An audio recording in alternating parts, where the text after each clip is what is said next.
Hakas ni bangayo hiapi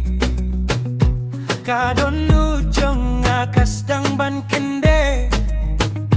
Kajingim jong akakelano Biwang kum kajing saya kami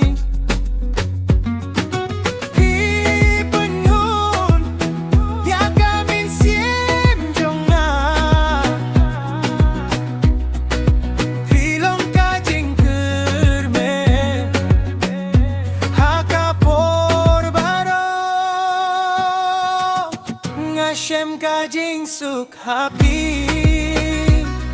Kadono jong agay tang yapi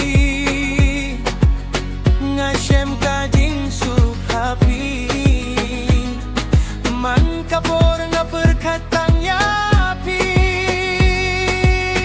Kajing suk happy Higay kano jong kajing menjong nga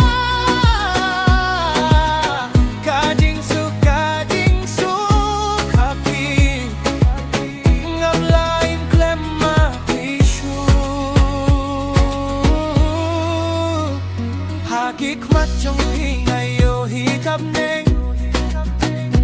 Kajing di jong pigalong kabasay siya Man gamit nga duway na kapintay jong pi Bangin sa hala